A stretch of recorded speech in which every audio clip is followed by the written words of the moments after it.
Sobrang hilig ka ng mga sisiw ko nga na magsabong, kaya naman hindi na nga ako nakatiis at nagpatulong na ako kay Mang Ray para magpagawa nga ng mini sabungan. Umagang-umaga pa nga lang lumabas nga ako dito sa bahay para nga kamustahin itong mga makukulay ko ang sisiw. Bala ko nga sana silang palabasin lahat para nga maglaro nga sila dito nga sa playground nila, kaso naalala ko na malalaki na pala sila. At agad-agad ko nga sinabi kay Mang Ray na maliit na nga yung playground nila at kailangan na namin ng panibagong playground yung malaki. Kaya naman agad-agad nga silang pumunta nga sa bilihan nga ng mga materyales para nga bumili para nga sa gagawin nga naming malaki nga playground. Sinabi ko nga kay Mang Ray na ang hilig nga gawin nga ng mga sisiw ko ay magsabong, kaya sinabi ko nga sa kanya na ang gawin niya nga design yung mukha nga sabong.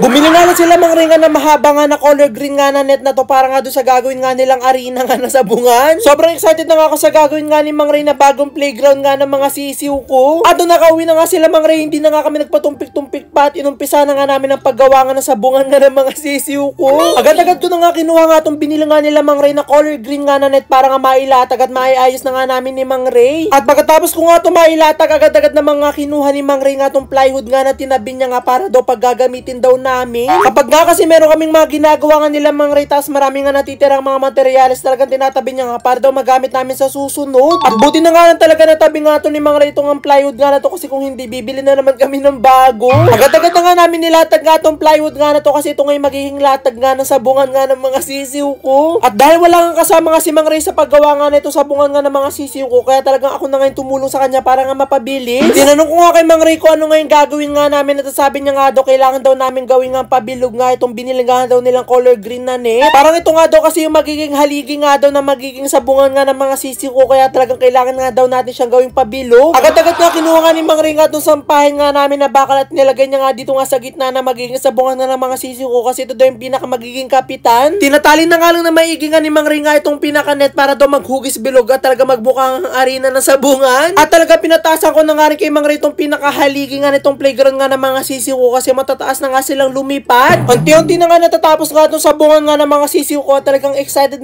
na nga ako na ilagay nga sila dito. At habang nag-aayos nga kami dito, talagang yung mga sisiw ko nga ay mga tulog. Napuyat nga itong mga sisiw ko nga kagabi, kasi alauna nga na madaling araw lumabas ako, talagang nakita ko nga sila na naglalaro pa nga. At bumalik na nga tayo sa wakas nga, natapos na nga ni Mang Ray nga gawin nga itong pinaka-arena nga na sabungan nga ng mga sisiw ko. At talaga naman tuwan-tuwa nga ako dito, kasi sigurado nga na makakapaglaro nga ng ayos yung mga sisiw ko, kasi sobrang laki nga nito. Bago nga namin ilagay nga dito yung mga makukulay ko nga na sisiw, talagang chinecheck nga muna namin kung okay na nga ba, talagang wala na kaming mailalagay pa. Pero kinalaunan nga rin, nagpalagay nga rin ako kay Mang Ray nga ng ilaw para talaga mas maganda at mas makapaglaro pa nga sila kahit gabi. At dahil kompleto na nga at naayos na nga namin yung pinakasabungan nga nila, agad-agad ko na nga kinuha nga itong mga makukulay ko nga na sisiw para nga ilagay nga sila doon. At talagang hindi na nga sasakit nga ang tuhod ko dito, kasi hindi na nga kami maghahabol sa mga sisiw ko nga na to, kasi sobrang taas na nga ng haligi nila at hindi na sila makakawala. Nung nakaraan nga kasi nung nilagay nga namin sila doon nga sa dati nga nilang playground, talagang sumakit nga yung tuhod namin kakahabol nga dito sa mga sisiw ko. At isa-isa na nga namin nilalagay nga dito yung mga makukulay ko nga na sisiw, at pagkalagay ko nga sa kanila talaga naninibago pa nga sila. Hindi pa nga sila medyo nakakapaglaro nga nito, pero nung nalagay ko na nga silang lahat, talaga sobrang kukulit nga at kung saan nagsususuot. Excited na nga rin ako na may lagay nga silang lahat nga dito, at titignan nga natin kung meron nga magsasabong nga mamaya.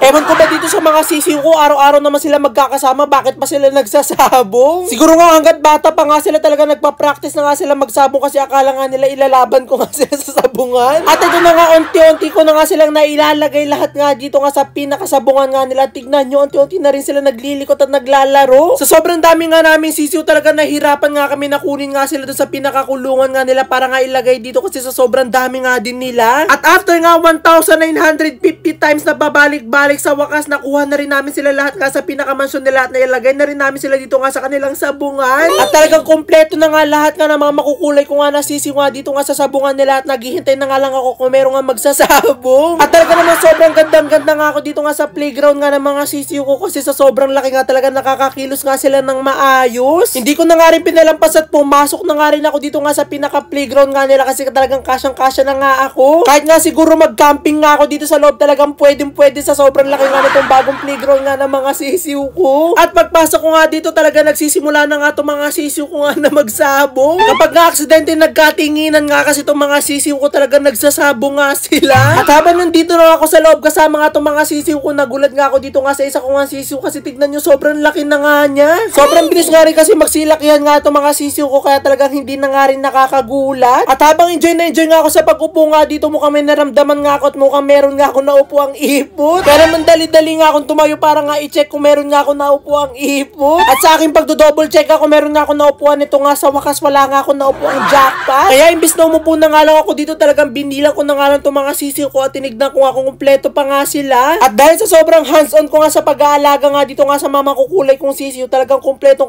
sa kanila at walang kulang. At dahil magkakasama na nga dito lahat nga ng mga sisiw ko, kaya makikita nyo na nga sila na nagsasabong. Sobrang hilig nga talaga nitong mga sisiw ko nga na magsabong. Kung meron nga lang patalim nga yung mga paa nila, talagang marami na akong sisiw na nawala. Pero sana nga talaga kapag nga nagsilakihan nga itong mga sisiw ko, hindi na nga sila magsabong. Kasi kapag nagsilakihan nga itong mga sisiw ko, talagang nagsasabong sila, talagang marami akong mga sisiw na mawawala. Hindi na nga rin nagtagal nga dito yung mga sisiw ko at binalik ko na nga rin sila sa kanilang bahay.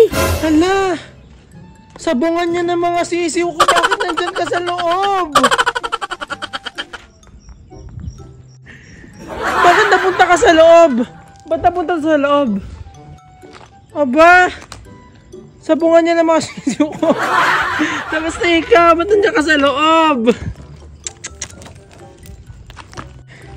Sino nagpunta sa'yo dun sa loob? Talaga, buti na lang naalis ko na yung mga sisiw ko.